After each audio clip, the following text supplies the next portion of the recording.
Hello बच्चों, आज हम क्लास 10th का पहला चैप्टर यानी कि अध्याय नंबर 1 जिसका नाम है वास्तविक संख्याएं शुरू करने के लिए जा रहे हैं। और आज से हम लगातार अपने चैप्टर को पढ़ेंगे और परीक्षा में आए हुए क्वेश्चनों को हाथों हाथ देखते हुए चलेंगे। तो वास्तविक संख्याएं, तो वास्तविक संख्याओं को जानने से पहले हमें पता होना चाहिए कि संख्याएं कितने प्रकार की होती हैं। तो संख्याओं की जब हम लोग बात करते हैं, संख्याएं, तो संख्याएं होती हैं दो प्रकार की बेटा, क्योंकि हमारा जो टॉपिक है वास्तविक संख्याओं का है। किसका है? वास्तविक संख्याओं का। तो संख्याएं होती हैं दो प्रकार की। पहली संख्याएं होती हैं वास्तविक संख्याएं,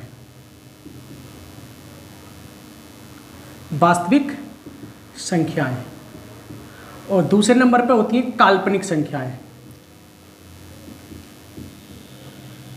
काल्पनिक संख्याएं। ठीक, हमारा जो टॉपिक है वास्तविक संख्याओं का है। हम आज जो पढ़ने के लिए जाएंगे वास्तविक संख्याएं पढ़ेंगे, ना कि काल्पनिक संख्याएं। काल्पनिक संख्याएं हमारे आगे का 11th क्लास 12th क्लास में जाके इनका अध्ययन किया जाएगा। अभी हम वास्तविक संख्याओं को पढ़ेंगे, तो थोड़ा वास्तविक संख्याओं के बारे में जान लेते हैं कि वास्तविक संख्याएं कौन कौन सी होती हैं।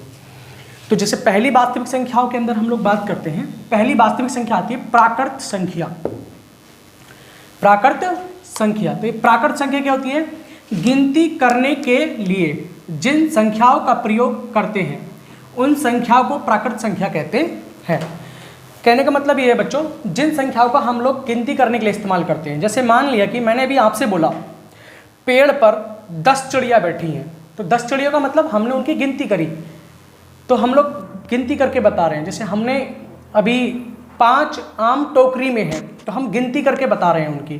ठीक है, तो जिन संख्याओं का इस्तेमाल हम लोग क्या करते हैं, किसी भी वस्तु, किसी भी पशु पक्षी, पेड़ पौधे या व्यक्तियों का गिनती करने के लिए जिन संख्याओं का इस्तेमाल हम लोग करते हैं, उन संख्याओं को हम लोग क्या बोलते हैं? प्राकृत संख्या कहते हैं, यानी कि natural number. n is equal to 1 2 3 4 5 6 dot dot dot, ये सारी अनंत तक, ये सभी संख्याएं क्या कहलाती हैं? हमारी ये संख्याएं कहलाती हैं प्राकृत संख्याएं। ठीक, दूसरे नंबर पे आती हैं हमारी पूर्ण संख्याएं। अब ये पूर्ण संख्याएं क्या होती हैं? देखिएगा बच्चों, पूर्ण संख्याएं वो संख्याएं होती हैं यदि प्राकृत संख्याओं में शून्य को भी शामिल कर लिया जाए तो प्राप्त संख्याएं को पूर्ण संख्या कहा जाता है। समझने की बात करिएगा। जैसे बेटा हम लोगों ने यहाँ देखा प्राकृत संख्याएं किसे बोल रहे थे? हम लोग प्राकृत संख्याएं बोल रहे थे जिन संख्याओं का इस्तेमाल हम लोग क्या कर रहे थे? संख्याओं को, किसी वस्तु को गिनने के लिए इस्तेमाल कर रहे थे, तो उन संख्याओं को हम लोगों ने क्या बोला था? प्राकृत संख्याएं। अगर प्राकृत संख्याओं में हम लोग क्या कर रहे हैं, क्या बोला गया है? हम लोगों को बताया गया है कि शून्य को भी शामिल कर लिया जाए। किसको? शून्य को भी शामिल कर लिया जाए। किस में कर लिया जाए? प्राकृत संख्याओं में। प्राकृत संख्याओं में शून्य को भी शामिल कर लिया जाए तो प्राप्त संख्याओं को पूर्ण संख्या कहा जाता है। जैसे कि देखिएगा W यानी कि होल नंबर से रिप्रेजेंट करते हैं 0। अभी जो हमारी प्राकृत संख्या थी वो 1 2 3 4 5 डॉट डॉट कहाँ तक थी? अनंत तक थी। अब इन्हीं संख्याओं में हमने क्या कर लिया है बेटा? 0 को शामिल कर लिया है। 0 1 2 3 4 5 6 कहाँ तक? अनंत तक। ये सारी संख्याएं क्या कहलाती हैं? हमारी पूर्ण संख्याएं कहलाती हैं। क्या कहलाती हैं? पूर्ण संख्याएं। इन पूर्ण संख्याओं के बाद, इसी के बाद हमारा तीसरे नंबर की संख्याएं होती हैं वास्तविक संख्याएं, जिनको हम बोलते हैं पूर्णांक संख्याएं। क्या बोलते हैं? पूर्णांक संख्याएं। पूर्णांक किसको बोलेंगे? देखिएगा बेटा, यदि पूर्ण संख्याओं के समूह में प्राकृत संख्याओं के ऋणात्मक मानों को शामिल कर लिया जाए तो प्राप्त संख्याओं को पूर्ण संख्या कहा जाता है। समझने की कोशिश कीजिएगा, थोड़ी सी मैं समझाने की कोशिश करता हूं। किसकी संख्याओं में बोल रहे हैं बेटा? ये कह रहे हैं पूर्ण संख्याओं के समूह में। किसके? पूर्ण संख्याओं के समूह में। पूर्ण संख्याओं का समूह ये रहा 0 1 2 3 4 5 6 डॉट डॉट डॉट कहाँ तक? अनंत तक। में प्राकृत संख्याओं के किसको बेटा? ऋणात्मक मानों को शामिल कर लिया जाए। किसको शामिल करने के लिए बोल रहे हैं? ऋणात्मक मानों को शामिल कर लिया जाए, किसके साथ? पूर्ण संख्याओं के साथ में, तो प्राप्त संख्याओं को पूर्ण संख्या कहा जाता है। देखिएगा हमने क्या करा है बेटा, पूर्ण संख्याओं में मतलब पूर्ण संख्याएं हम लोगों ने ली, पूर्ण संख्याएं ये रही हमारे पास में। क्या करा पूर्ण संख्याओं में हम लोगों ने कि जो पूर्ण संख्याएं ले ली बेटा, ये आ गई हमारे पास में। पूर्ण संख्याओं के साथ हमने एक समूह और जोड़ दिया जिसका नाम था ऋणात्मक मान, मतलब माइनस में जितने भी मान आए किसके? प्राकृतिक संख्याओं के, वो हम लोगों ने जब इसमें शामिल कर लिए तो संख्याएं हो गई हमारी पूर्णांक संख्याएं। क्या कहलाएंगे? पूर्णांक संख्याएं। देखिए जैसे माइनस अनंत, -5, -4, -3, -2, -1, 0, 1, 2, 3, 4, 5, डॉट डॉट डॉट कहाँ तक? अनंत तक। मतलब 1, 2, 3, 4, 5 ये सब तो हमारे पास में 0 से पूर्ण संख्याएं थी। इन्हीं पूर्ण संख्याओं के साथ में हम लोगों ने एक समूह और शामिल करा जिसका मान लिया हम लोगों ने ऋणात्मक मान, मतलब माइनस चिन्ह के साथ। माइनस चिन्ह के साथ पूर्ण संख्याओं के मानों को यहाँ रख दिया हम लोगों ने। तो क्या हुआ? -1, -2, -3, -4, -5 डॉट डॉट डॉट कहाँ तक गए? माइनस अनंत तक। तो इस प्रकार का एक संख्याओं का समूह हमारा क्या कहलाया? पूर्णांक संख्याओं का समूह कहलाया। ये संख्याएं क्या कहलाई? हमारी पूर्णांक संख्याएं कहलाई हैं। ठीक है, देखिए बेटा अब नोट, धनात्मक पूर्णांक शून्य से बड़े होते हैं। धनात्मक पूर्णांक का मतलब जो इतनी इधर की सभी संख्याएं होंगी ये सब क्या होंगी? 0 से बड़ी होंगी। 1, 2, 3, 4, 5 डॉट डॉट अनंत तक, मतलब जितनी भी संख्याएं 0 के दाईं ओर होंगी वो सब क्या होंगी? सब धनात्मक होंगी। और सब क्या होंगी? वो 0 से बड़ी होंगी। ठीक है, और जितनी भी संख्याएं क्या होंगी? 0 के बाईं ओर होंगी, यानी कि वो सब संख्याएं ऋणात्मक होंगी।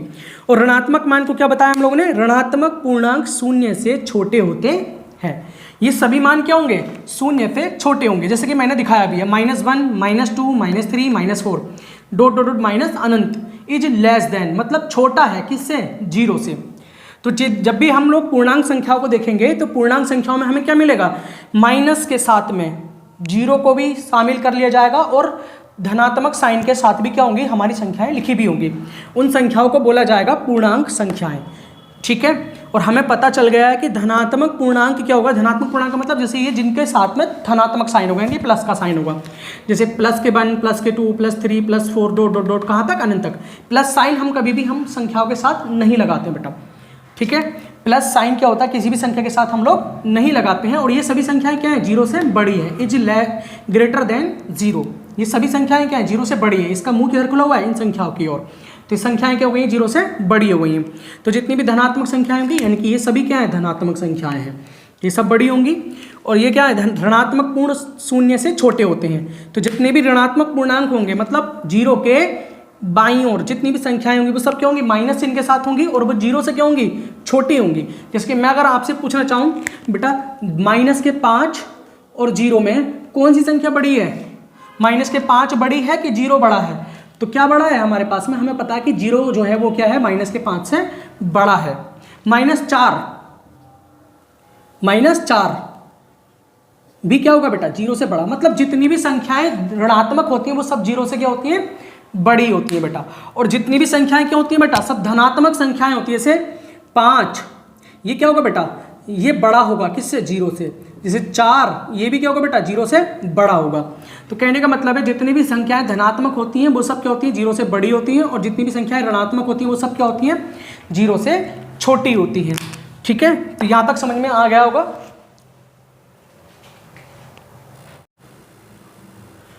नंबर 4, अभाज्य संख्याएं। देखते हैं बेटा अभाज्य संख्याएं कौन सी होती हैं। वे संख्याएं जिनमें एक अथवा स्वयं के अतिरिक्त अन्य संख्याओं का भाग नहीं दिया जाता है, अभाज्य संख्याएं कहलाती हैं। समझ तो गए होगे बेटा। वे संख्याएं होती हैं जिनमें क्या होगा बेटा? देखिएगा, समझने की कोशिश कीजिएगा। एक अथवा स्वयं बोले तो अपने आप के अतिरिक्त अन्य संख्याओं का भाग नहीं दिया जाता है, अभाज्य संख्याएं कहलाती हैं। जैसे कि संख्याएं हैं कौन सी अभाज्य संख्याएं? 2, 3, 5, 7, 11, 13, 17, 19। समझने की कोशिश कीजिएगा बेटा। जैसे मान लें कि मैं यहीं से एक अभाज्य संख्या ले लेता हूँ। मान लें कि कोई सी भी संख्या ले लेते हैं। मान लें मैंने 5 ले लिया बेटा। क्या ले लिया है? 5। 5 को हमने क्या बताया बेटा, वे संख्याएं जिनमें एक अथवा स्वयं के अतिरिक्त अन्य किसी संख्याओं से भाग नहीं दिया सकता। इसमें भाग अगर दिया जा सकता है या तो खुद एक से दिया जा सकता है या इससे खुद स्वयं से ही दिया सकता है। जैसे मैं अगर एक से भाग करता हूँ 5 को तो कितनी बार कटेगा, 1 पंजे 5। या तो ये संख्याएं एक से कटेंगी, एक से भाग दिया जाएगा, या खुद क्या होगा बेटा 5 से ही इसको भाग दिया जा सकता है। 5 ही का ना 5। क्या इसको किसी और संख्या से भाग दिया जा सकता है? देखो, क्या इसको किसी और संख्या से भाग दिया जा सकता है? इसे किसी और संख्या से भाग नहीं दिया जा सकता। मतलब ऐसी संख्याएं जिनमें केवल एक से अथवा स्वयं के अतिरिक्त अन्य संख्याओं से भाग नहीं दिया जा सकता है, ऐसी संख्याएं क्या कहलाती हैं? अभाज्य संख्या कहलाती हैं। जैसे कि और संख्याएं भी ले सकते हो, 5 लिया हम लोगों ने भी। अब मान लीजिए कि हम लोगों ने 11 ले लिया बेटा, कितना ले लिया 11। अगर 11 को भाग करोगे तो क्या कोई एक संख्या है? नहीं। एक से भाग करेंगे तो देखो एक से हो जाएगी भाग, एक 11 ही का ना 11 बार कट गया। अब देखो 11 से 11 को काटेंगे तो 11 से 11 को भाग चली जाएगी, 11 ही का ना 11 बेटा। तो कहने का मतलब यह है बेटा, ऐसी संख्याएं जिनको स्वयं एक से और स्वयं से क्या होता है, भाग दिया सकता है, ऐसी संख्याओं को हम लोग क्या बोलते हैं? अभाज्य संख्या कहते हैं। इन संख्याओं को किसी और संख्या से भाग नहीं दिया जा सकता बेटा। बात क्लियर? आगे देखिएगा बेटा, अगली संख्या है हमारे पास में भाज्य संख्या। नंबर 5 पे आती है हमारे पास में भाज्य संख्या। समझिएगा बेटा, वे संख्याएं जिनमें एक अथवा स्वयं के अतिरिक्त अन्य संख्याओं से भी भाग दिया सकता है। मतलब यहाँ क्या होगा बेटा, एक से भी भाग दिया सकता है, खुद स्वयं से भी भाग दिया सकता है, और उसके अलावा भी अन्य संख्याओं से भी भाग दिया जा सकता है। क्या कहलाता है बेटा? भाज्य संख्याएं कहलाती हैं। वो संख्याएं क्या कहलाती हैं बेटा? भाज्य संख्याएं। जैसे कि 4, 6, 8, 9, 10, 12, 14। समझने की कोशिश कीजिएगा बेटा, मैं समझाने की कोशिश करता हूँ। हमने क्या बताया बेटा? वे संख्याएं जिनमें एक और अथवा स्वयं के अतिरिक्त अन्य संख्याओं से भी भाग दिया जा सकता है बेटा। कहने का मतलब ये, मान लीजिए कि मैं कोई एक संख्या ले लेता हूँ बेटा 9। देखो 9 से हम लोग 9 को हम लोग 1 से भी भाग दे सकते हैं बेटा। देखो 1 से अगर 9 को भाग करेंगे तो 1 नमा 9 कट गया बेटा। 9 से भी भाग दिया जा सकता है बेटा। देखो 9 का ना 9। इसके अलावा भी बेटा, एक और स्वयं के अलावा भी अन्य संख्याओं से भी क्या करा जा सकता है बेटा? इनको भाग दिया सकता है। जैसे मैं अगर बात करता हूं तो बेटा 3 से भी हम लोग 9 को काट सकते हैं, नहीं काट सकते हैं? 3 तिया 9। कहने का मतलब समझे बेटा? कहने का मतलब यह है कि वे संख्याएं जिनमें एक अथवा स्वयं के अतिरिक्त अन्य संख्याओं से भी भाग दिया सकता है। एक से तो भाग चला गया बेटा, स्वयं से भी चला गया, और इसके अलावा भी क्या है बेटा, एक और इनके खुद के अलावा भी ऐसी संख्याएं बहुत सारी होती हैं जिनसे इनको भाग दिया जा सकता है बेटा।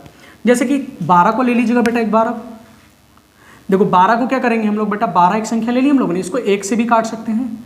1 से काटेंगे तो 12 बार कट जाएगी, ठीक। 12 से 12 को भी काट सकते हैं बेटा। देखो 12 का ना 12 हो गया। 12 को हम लोग क्या कर सकते हैं बेटा, 2 से भी काट सकते हैं। देखो 12 लिखा, 2 छक्का 12 बेटा, कट गया। 3 से भी काट सकते हैं बेटा 12 को। देखो 3 चौक 12 बेटा।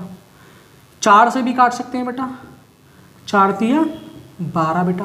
कहने का मतलब ये है बेटा, जैसे कि मैंने बताया, भाज्य संख्याएं वे संख्याएं होती हैं जिनमें एक और स्वयं के अतिरिक्त अन्य संख्याओं से भी भाग दिया जा सकता है। ऐसी संख्याओं को हम लोग क्या बोलते हैं बेटा, भाज्य संख्याएं। जैसे कि मैंने आपको उदाहरण के द्वारा समझाया बेटा। अभी यहाँ तक बात क्लियर हुई होगी। अब एक चीज़ और समझने की चीज़ है बेटा, सबसे छोटी अभाज्य संख्या कितनी होती है बेटा, 2। क्योंकि हम लोग यहाँ बताना चाह रहे हैं, नोट में देखिएगा बेटा, एक ना तो भाज्य संख्या है और ना ही अभाज्य संख्या है। बात क्लियर? यानी कि एक ना तो भाज्य संख्या होगा बेटा और ना ही अभाज्य संख्या होगा। सबसे छोटी अभाज्य संख्या क्या होगा बेटा, 2 होगा। क्या होगा सबसे छोटी भाज्य संख्या? अभाज्य संख्या क्या होगा बेटा, 2 होगा हमारे पास में, ठीक है। एक ना तो भाज्य होगा और ना ही अभाज्य होगा, ये याद रखने की चीज़ है बेटा, ठीक है। आगे देखिएगा बेटा, परिमेय संख्या क्या होती है बेटा? परिमेय संख्याएं ऐसी संख्याएं जो P/Q के रूप में व्यक्त की जाती हैं। यानी कि ऐसी संख्याएं जो P/Q के रूप में व्यक्त की जाती हैं, तथा जहां P और Q क्या होंगे बेटा, पूर्णांक होंगे। पूर्णांक जानते हैं, हम लोगों ने अभी बताया था पीछे कि पूर्णांक क्या होते हैं, परंतु Q बराबर नहीं होगा बेटा 0 के, तो परिमेय संख्या कहलाती है बेटा। देखिएगा जैसे परिमेय संख्या बराबर क्या होता है बेटा, अंशा बटे हर, यानी कि P/Q। Q क्या नहीं होगा बेटा, 0 नहीं हो सकता कभी भी Q, क्योंकि अगर Q को 0 कर दे तो वैल्यू क्या हो जाएगी, अनंत हो जाएगी। और जबकि हमने बताया कि ऐसी संख्याएं जो बेटा P/Q के रूप में हो उन्हें क्या बोला जाता है बेटा? परिमेय संख्या। क्योंकि अगर बटे में 0 आ गया तो संख्या क्या बन जाएगी? अनंत, जो कि p बटे q के रूप में नहीं हो सकती बेटा। ठीक है, तो जैसे देखिएगा 2/3, 5/2, 7/4, ये क्या है हमारे पास में? ये है परिमेय संख्याएं बेटा। ठीक है, तो आज के लिए इतना ही बेटा, आज के लिए इतना ही काफ़ी है हमारे लिए। अब कल हम आगे अपने चैप्टर को आगे बढ़ाएंगे और इसी तरीके से लगातार हम अपने चैप्टर का आगे पढ़ते चले जाएंगे। उसमें हम लोग कल देखेंगे यूक्लिड प्रमेय, यूक्लिड विभाजन प्रमेय के द्वारा HCF याद करेंगे हम लोग। तो वो सारी चीज़ें हम लोग क्या देखेंगे? अगले लेक्चर में देखेंगे, यानी कि कल सीखेंगे हम लोग। आज के लिए इतना ही काफ़ी है। जय हिंद दोस्तों।